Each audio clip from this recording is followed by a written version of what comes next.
사순절 다섯째 주간입니다. 예수님께서 걸어가신 십자가의 길을 깊이 묵상하는 한 주간이 되시기 바랍니다. 다음 주간은 사순절 여섯째 주간으로 고난 주간 그리고 종료 주일로 기념하는 주간입니다. 그리고 셋째 주 4월 17일이 부활 주일입니다. 참고하시기를 바라겠습니다. 우리는 이 사순절 기간 동안에 십자가의 길이라고 하는 주제를 가지고 십자가의 길이 우리를 권하기 위한 하나님의 뜻을 이루기 위한 길이라고 하는 것을 매 시간마다 거듭해서 확인하고 있습니다. 또한 이 십자가의 길이 하나님의 뜻을 이루는 길이기에 예수님께서 그 험난한 십자가의 길을 포기하지 않고 걸어가셨다라고 하는 것을 말씀을 통해서 매주 확인을 해 보았습니다. 그리고 이 말씀 속에서 예수님께서 십자가의 길을 걸어갈 수 있었던 비결을 하나씩 우리가 확인을 해 보았습니다.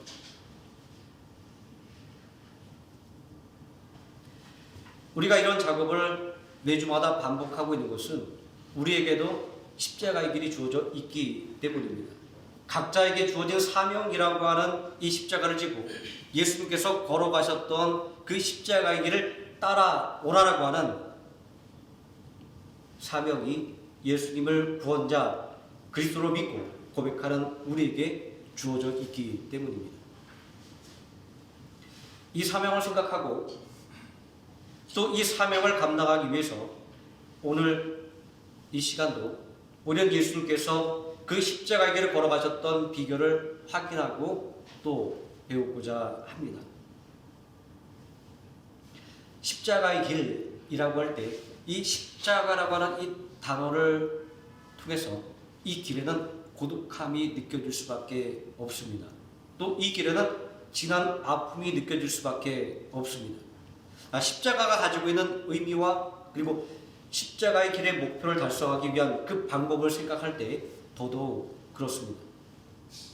예수님은 이 십자가의 길을 완성하기 위해서 사람들에게 배척을 당하고 또 십자가에서 대속의 죽음을 죽어야만 하기 때문입니다.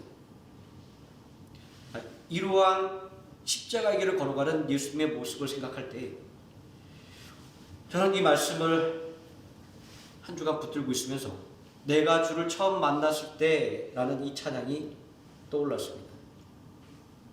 우리가 너무나도 잘 알고 있는 이 찬양일 겁니다. 내가 처음 주를 만났을 때 외롭고도 쓸쓸한 모습 말없이 홀로 걸어가신 길은 영광을 다 버린 나그네. 이 찬양은 소아마비로 절름발이라는 사람들의 조롱과 배척을 당했던 전용대 목사님이 전도사 시절에 불렀던 아주 오래된 찬양입니다. 이 찬양을 찾으면서 이 전용대 목사님의 단지가 아닌 그 옛날 이야기를 잠깐 보게 되는데 이런 말을 하더라고요. 내 돈을 주고 식당에서 밥을 먹었는데 절뚝거리며 나가는 자신의 뒷모습에 대고 재수없다고 말하는 식당 주인의 목소리와 소금을 뿌리는 그 주인의 그런 행동들을 너무나도 여러 번 겪었다라는 이야기를 합니다. 자신의 노래를 듣고 좋아하는 사람들조차도 그 무대 위에서 절뚝거리는 자신의 모습을 보면 멱살을 잡고 끌어내리는 그 사람들의 이야기를 하면서 자신의 그 아팠던 과거를 이야기하는 것을 보았습니다. 아주 나지막한 목소리로 부르는 이 찬양은 험하고 외로운 십자가의 길을 걸어가신 예수님의 모습을 마치 자신이 겪었던 그 인생의 아픔을 통해서 공감을 하는 것 같습니다. 십자가의 길을 걸어간 예수님의 모습을 그리는 그 한과 상처가 많은 한 인간의 고백은 예수님께서 걸어가신 그 십자가의 길이 얼마나 외롭고 험난한 길인가 라는 것을 절실하게 깨닫게 만들어줍니다. 십자가의 길을 걸어가는 예수님은 어떠한 모습이셨을까요? 어떤 모습이기에 바리새인과 제사장과 장로들에게 배척을 받으셨을까요? 어떤 모습이기에 사람들에게 조롱과 멸시를 받으셨을까요? 빌립보서 2장 6절에서 8절까지의 말씀은 예수님께서 이렇게 외롭고도 험난한 길을 걸어야만 했던 배경을 밝혀주고 있습니다. 그런 근본 하나님의 본체시나 하나님과 동등됨을 취할 것으로 여기지 아니하시고 오히려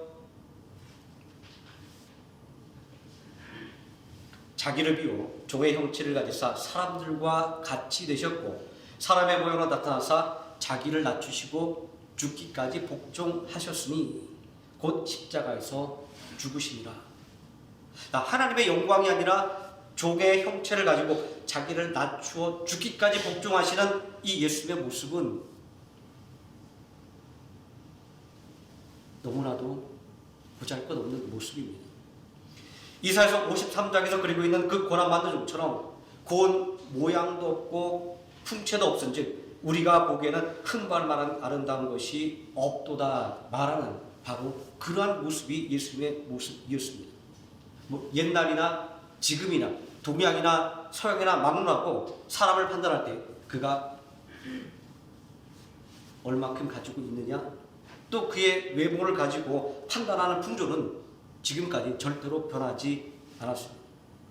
이런 사회적인 풍조 속에서 가난한 목수의 모습으로 오신 예수님은 영광이 아니라 온갖 멸시와 고난을 겪어야만 했다라고 하는 것은 그리 이상한 일도 아닐 것입니다.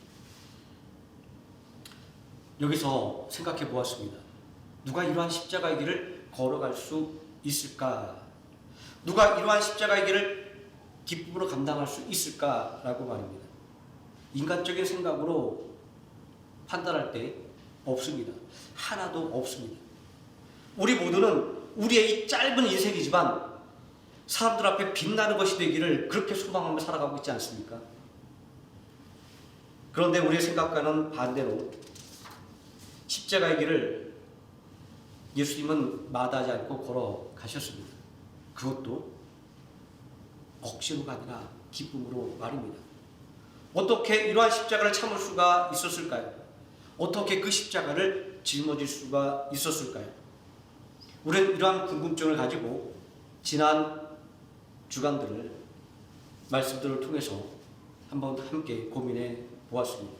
그리고 그 말씀 속에서 그 이유들을 찾아보았습니다. 예수님께서 십자가의 길을 걸어가신 그 비결을 말입니다.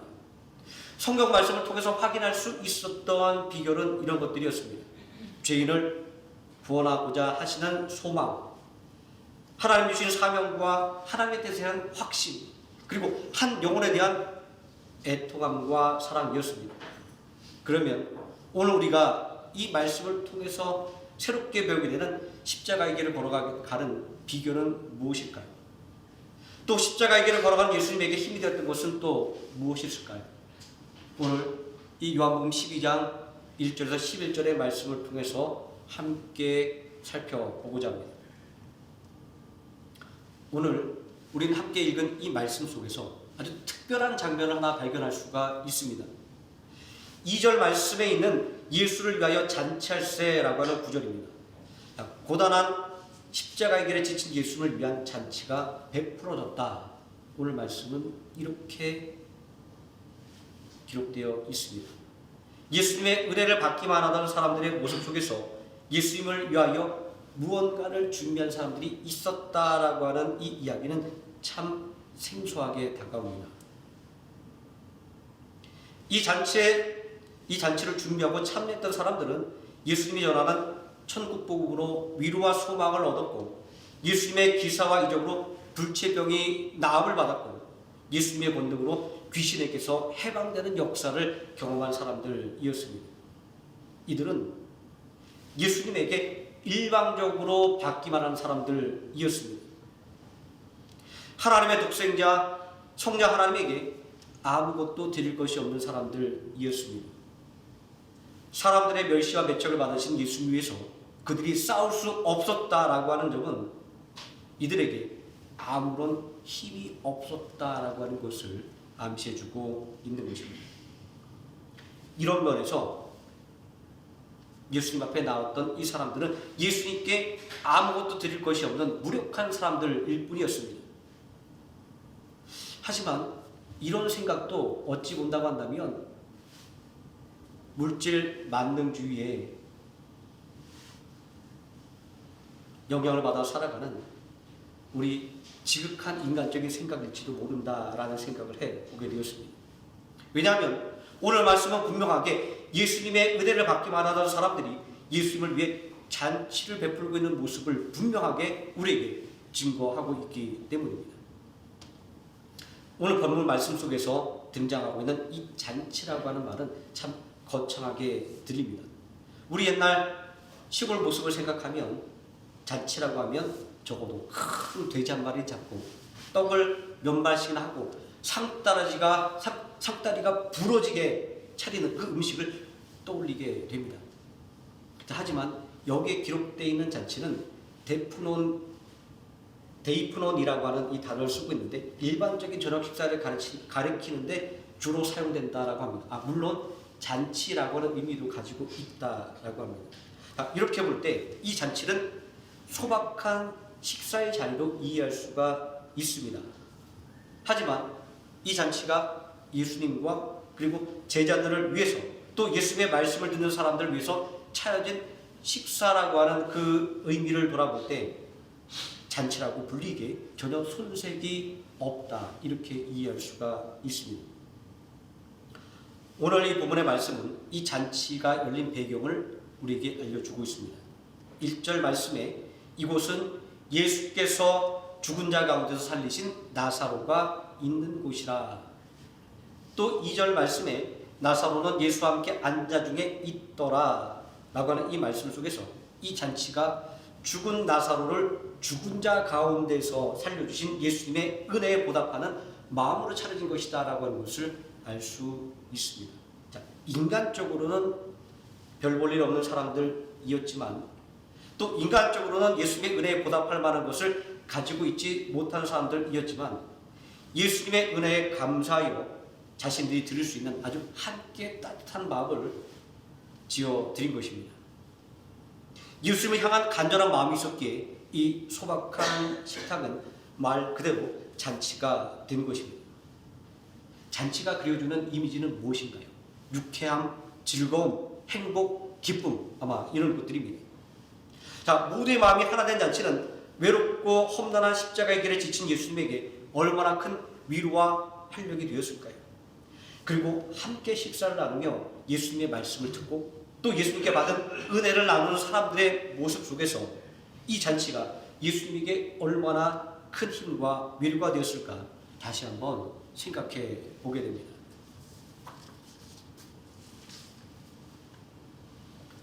이 잔치에서 유난하게 부각되고 있는 것이 있는데 그것은 바로 값비싼 향유입니다. 이 향유가 얼마짜리인지, 이 향유가 얼마나 귀한 것인지에 관심이 집중되어 있습니다. 심지어는 예수님의 발을 씻긴 마리아의 섬김보다 향유의 값어치에 더 많은 관심을 우리는 기울이고 있지 않았습니까? 하지만 이 잔치의 핵심은 이 향유가 얼마인가라고 하는, 이 향유가 얼마나 귀한 것인가라고 하는 이 향유에 갇혀 있는 것이 아니라 섬김에 있었습니다. 왜냐하면 이 섬김은 다른 것이 아니라 오직 예수님을 위한 것이었기 때문입니다. 우리는 이 섬김을 헌신, 봉사라고 하는 다른 단어로 바꾸어 말할 수도 있습니다. 오늘 말씀에 기록되어 있는 이 잔치는 외롭고 험난한 십자가의 길을 걸어가는 예수님을 위해서 차려진 식탁이었습니다. 예수님의 은혜에 감사하여 차려진 식탁이었습니다. 그렇기 때문에 이 잔치에서 중요한 것은 음식이나 향유가 아니라 예수님을 섬기는 그 마음이었습니다. 이 잔치에서 집중해야 될 것은 예수님을 섬기는 행동이었던 것입니다. 오늘 이 말씀 속에서 예수님을 위해 베풀어진 이 잔치 자리에는 예수님을 향한 세 가지 유형의 섬김의 모습이 기록되어 있습니다. 그 모습은 다르지만 모두가 예수님을 위한 것이라는 점에서는 동일한 섬김입니다. 인간적인 눈에는 아마 우열을 가릴 수 있을지도 모르겠습니다. 그러나 예수님을 위한 것이라는 점에서는 동등한 섬김이었습니다. 자, 여기서 첫 번째 섬김은 예수님을 위해서 식사를 준비하는 마르다의 섬김입니다. 이 식사가 일반적인 저녁 식사임에도 불구하고 잔치라고 불리는 것은 예수님과 12제자 그리고 예수님의 말씀을 듣기 위해 모인 사람들을 위해 준비된 자리였기 때문입니다. 이 자리가 말하고자 하는 것은 예수님과 함께하는 자리는 어디든지 잔치자리라고 하는 것입니다. 이 식사를 준비하는 마르다의 모습은 굳이 말하지 않아도 분주하게 움직였을 것입니다. 가정을 섬기는 권사님, 집사님에게는 이 식사를 준비하는 이 마르다의 분주한 모습이 눈에 선명하게 떠오르지 않습니까? 자, 이 드러나지 않은 섬김이라고 해서 중요하지 않은 것은 아닙니다. 마르다에 이러한 섬김이 없었다고 한다면 이날의 식탁은 잔치가 될 수 없었기 때문입니다. 예수님의 마음을 위로하고 힘을 북돋아줄 수가 없었기 때문입니다. 예수님과 함께 했던 사람들에게 기쁨을 줄 수 없었기 때문입니다. 오늘도 이러한 섬김이 필요합니다. 오늘 우리가 함께 드리는 이 예배를 한번 생각해 보시기 바랍니다. 그리고 우리가 섬기는 예수 그리스도의 몸인 교회를 생각해 보시기 바랍니다. 곳곳에 눈에 보이지 않는 섬김이 있기에 또 분주하게 움직이는 섬김이 있기에 함께 은혜로운 예배를 드릴 수가 있고 예수 그리스도의 몸인 교회가 굳건하게 설 수 있지 않습니까? 눈에 보이지 않지만 성찬을 준비하는 섬김, 교회의 행사를 준비하는 섬김, 어린아이들과 청소년들을 가르치는 섬김, 그리고 지치고 낙심한 성도들을 돌아보는 이 섬김 등이 바로 그것입니다. 그리고 찬양과 그리고 성가대와 피아노 반주, 또 온라인 예배 준비, 그리고 대표기도 등등 셀 수 없는 것들이 있습니다. 이러한 수많은 섬김이 모여서 하나의 온전한 예배가 되어서 아버지 하나님께 드려지게 되는 것입니다. 그리고 두 번째 섬김은 예수님의 말씀을 듣는 나사로의 섬김입니다. 2절 말씀에 마르다는 일을 하고 나사로는 예수와 함께 앉은 자 중에 있더라 이렇게 기록되어 있습니다. 이 문장이 참 재밌지 않습니까? 마르다는 일을 하고 나사로는 예수와 함께 앉은 자 중에 있더라. 한 사람은 바쁘고 분주하게 일을 하고 있고 한 사람은 태평하게 앉아서 노는 듯한 이러한 인상을 우리에게 심어줍니다. 대부분의 주석들도 나사로가 아무런 할 일이 없어서 방에 앉아 있었다 이렇게 주석을 달고 있습니다. 하지만 우리가 생각해 봐야 될 것이 있습니다. 이 자리는 단순하게 먹고 마시는 자리가 아니었다라는 것입니다. 이 자리가 예수님을 위해 준비된 식탁이라고 하는 것을 우리는 주목을 해야 됩니다. 또 나사로를 죽은 자 가운데서 살리신 은혜에 감사하는 자리였다라고 하는 것을 잊지 말아야 합니다. 그렇다고 한다면 이 식탁은 단순한 한 끼의 식사의 자리가 아니라 예수님이 그리스도임을 믿고 고백하는 사람들이 예수님의 말씀을 듣고 예수님께 받은 은혜를 간증하는 그 자리였다는 것입니다. 이러한 생각을 뒷받침할 수 있는 것이 바로 요한복음 12장 9절에 있는 말씀, 유대인의 큰 무리가 예수께서 여기에 계신 줄을 알고 보니 이는 예수만 보기 위함이 아니요 죽은 자 가운데서 살리신 나사로도 보기 위함이라. 그리고 또 계속해서 이어지는 11절 말씀에 나사로 때문에 많은 유대인이 가서 예수를 믿음이로라 라고 하는 말씀은 이 식탁이 단순한 식사의 자리가 아니라 복음이 증거되는 자리였고 복음이 전파되는 자리였다라고 하는 것을 확인시켜 주고 있는 것입니다. 예수님을 위해서 베푼 잔치에서 예수님과 함께하는 것은 바로 예수님을 섬기는 행동이었다라고 하는 것을 우리는 이어지는 말씀을 통해서 분명하게 확인할 수 있습니다. 이런 관점에서 오늘 이 예배의 자리에 서 있는 것 그 자체가 섬김이라고 하는 것을 우리는 알게 됩니다. 저희 김동기 담임 목사님은 이런 말씀을 자주 하시곤 하셨어요. 최고의 성도는 예배드리는 성도이다. 예수님과 함께했던 이 나사로의 모습과 그리고 우리 담임 목사님의 이야기는 하나님께 예배드리는 것, 그리고 하나님의 말씀을 듣는 것이 하나님을 위한 최고의 섬김이다라고 하는 것을 우리에게 강조해서 알려주고 있습니다. 자, 그리고 세 번째 섬김은 예수님의 발을 씻은 마리아의 섬김입니다. 우리가 잘 알고 있듯이 이스라엘의 관례상 음식을 먹기 전에는 손발을 씻어야만 했습니다. 그리고 이것은 더 나아가서 정결의식으로, 정결법으로 명문화되었습니다. 자, 그렇게 마리아가 예수님의 발을 씻겼던 것은 관례를 넘어서 더 다른 의미를 가지고 있다라고 하는 것을 우리가 알 수가 있습니다. 마리아가 예수님의 발을 씻겼던 이 행동이 어떤 의미를 가지고 있는지 우리는 예수님께서 제자들의 발을 씻겼던 그 장면을 통해서 이해할 수가 있습니다. 하인이 손님의 발을 씻겨주는 것이 일상적인 일이었습니다. 종이 상전에 발을 씻겨주고 제자가 선생님의 발을 씻겨주는 것이 바로 일상적인 일이었습니다. 자, 그런데 예수님께서 제자들의 발을 씻겨주는 것은 그런 일상적인 행위를 거스르는 예수 그리스도의 희생을 상징하는 것이었습니다. 자, 이런 것을 볼 때 마리아의 행동의 핵심은 바로 여기에 있다라고 하는 것입니다. 예수님을 위해 자신을 희생하는 것 말입니다. 그렇기 때문에 관례를 깨고 예수님의 발을 씻겨 줄 수 있었던 것입니다. 그렇게 향유를 아끼지 않을 수가 있었던 것입니다. 우리가 여기서 주목해야 될 것은 물질의 가치가 아니라 예수님을 위한 섬김이어야만 됩니다. 왜냐하면 하나님은 사람을 외모로 취하지 아니하시고 그 중심을 보시는 분이기 때문입니다. 이러한 하나님이시기 때문에 오늘 우리도 세상의 값으로는 매길 수 없는 우리의 이 간절한 마음을 하나님 앞에 드리는 것입니다.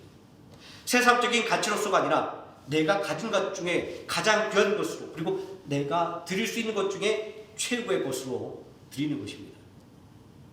이것이 바로 마리아의 섬김의 모습이었습니다. 예수님께서는 이러한 간절하고 진실한 마음을 기쁘게 받으신 것입니다. 그렇게 예수님은 이 섬김이 당신이 걸어가는 십자가의 길을 걸어가는 것이다, 길을 준비하는 것이다, 이렇게 인정을 하셨던 것입니다. 7절 말씀에 그를 가만두어라, 나의 장래할 나를 위하여 그것을 간직하게 하라 라고 말씀하고 있지 않습니까? 이 장면은 한 사람의 진실한 섬김이 외롭고 험난한 십자가의 길을 걸어가는 데 있어서 얼마나 큰 위로와 힘이 되는가라고 하는 것을 아주 잘 보여주고 있는 말씀입니다.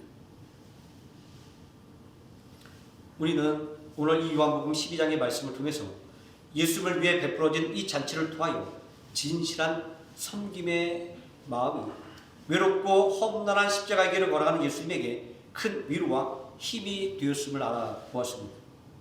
성도의 진실한 섬김이 있었기에 예수님은 그 외롭고 험난한 십자가의 길을 결코 포기하지 않고 걸어가실 수가 있었던 것입니다. 이러한 예수님의 십자가의 길은 늘 우리와 함께 일하기를 원하시는 하나님, 그리고 늘 우리를 통하여 일하시는 하나님의 모습을 확인시켜주는 것이기도 합니다. 하나님은 우리의 보잘것없는 섬김도 귀하게 여기십니다. 하나님은 우리의 작은 섬김도 당신의 뜻을 이루는 재료와 도구로 사용하고 계십니다. 이러한 섬김의 의미와 그리고 중요성을 잘 알고 있음에도 불구하고 섬김의 자리에 서는 것이 쉽지만은 않습니다. 왜 섬김이 이렇게 어려운 일일까요? 그 이유를 오늘 예수님을 위해서 베풀어진 이 잔치의 모습을 통해서 찾아볼 수가 있습니다. 자, 첫 번째 섬김의 장애물은 분주함입니다. 자, 분주하다라고 하는 것은 시간이 없어서 이리 뛰고 저리 뛰는 모습입니다. 분주함은 시간의 부족함을 의미합니다. 왜냐하면 이 섬김은 행동하는 것이고 참여하는 것이기 때문입니다. 섬김은 반드시 내 시간을 내어 놓아야만 합니다. 그래서 섬김은 늘 시간과의 싸움이기도 합니다. 섬김은 말로 하는 것이 아니기에 우리의 바쁜 일상과 그리고 세상을 향한 우리의 분주한 마음은 언제나 섬김의 장애물이 될 수밖에 없습니다. 자, 그리고 두 번째, 이 섬김의 장애물은 복음에 대한 반대입니다. 자, 나사로를 통해서 증거되는 예수 그리스도를 시기하여 나사로까지 죽이려던 마음을 먹었다라고 하는 말씀이 오늘 우리에게 주어져 있지 않습니까?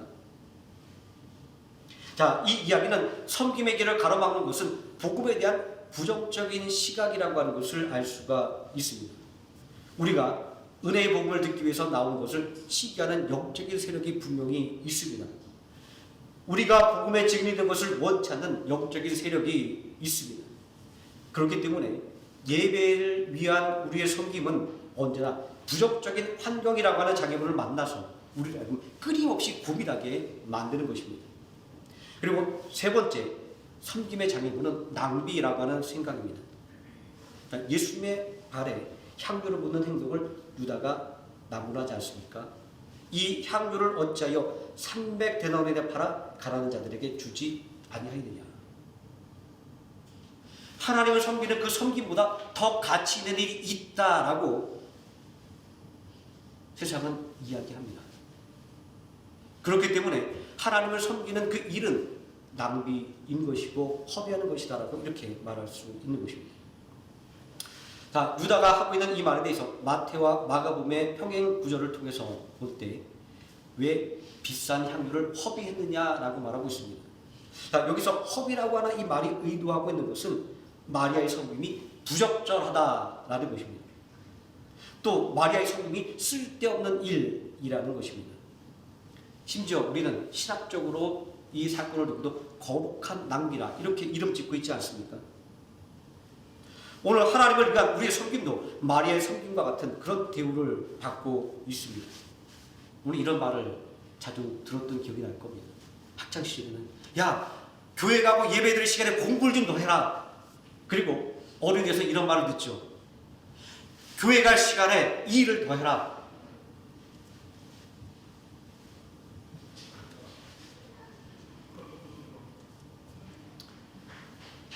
이러한 이야기들은 하나님 앞에 드리는 우리의 믿음의 섬김이 시간을 허비하고 낭비하는 것이다 라고 하는 그런 의미를 가지고 있는 것입니다.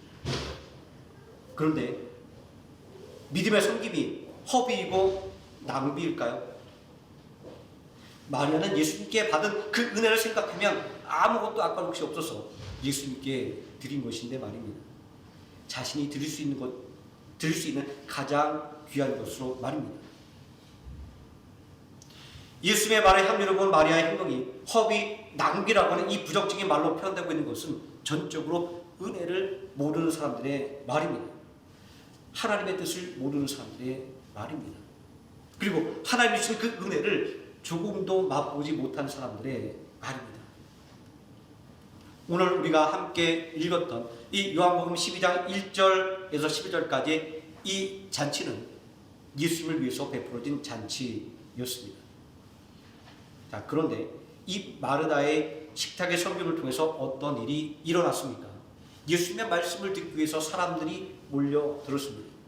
예수님께 받은 은혜를 간증하는 나사로의 섬김을 통해서 많은 사람들이 예수님을 구원자, 그리스도로 믿고 구원을 받게 되었습니다. 예수님의 발을 씻긴 마리아의 섬김은 예수님의 십자가의 길을 예비하는 것이라는 칭찬을 받았습니다. 우리는 예수님을 위해 베풀어진 이 잔치를 통해서 예수님께서 외롭고 험난한 십자가의 길을 걸어가실 수밖에 없었던 그 이유를 발견하게 됩니다. 예수님께 받은 그 은혜에 감격하여서 그 은혜를 조금이라도 갖기 위해 몸부림치는 섬김이 있었기 때문이라는 것을 말입니다. 잃어버린 양 한 마리도 그냥 버려두지 않는 예수님에게 받은 은혜를 주체하지 못하여 드릴 수 있는 것으로, 할 수 있는 것으로 드리기를 원하는 섬김은 도무지 외면할 수 없는 것이었기 때문입니다. 또 복음에 동참하기를 원하는 섬김은 부인할 수 없는 큰 힘이 되었습니다. 예수님은 이러한 성도들의 섬김을 통해서 십자가의 길을 온전하게 걸어갈 수가 있었던 것입니다. 오늘 각자에게 주어진 십자가를 지고 예수님의 십자가의 길을 따라가는 우리에게 필요한 것은 바로 이러한 섬김입니다. 그런데 누가 예수님의 십자가의 길을 위해서, 그리고 우리가 걸어갈 십자가의 길을 위해서 섬길 것입니까? 갈라디아서 6장 2절 말씀은 누가 십자가의 길을 위해서 섬길 것인가에 대해서 알려주고 있습니다. 너희가 서로 짐을 지라, 그리하여 그리스도의 법을 성취하라. 이렇게 우리에게 섬김을 권유하고 있습니다. 우리가 지금까지 해왔던 것처럼 누군가가 섬김의 자리에 먼저 서는 것을 바라지 말고 내가 먼저 섬김의 그 자리에 서기를 소망하시기를 바랍니다.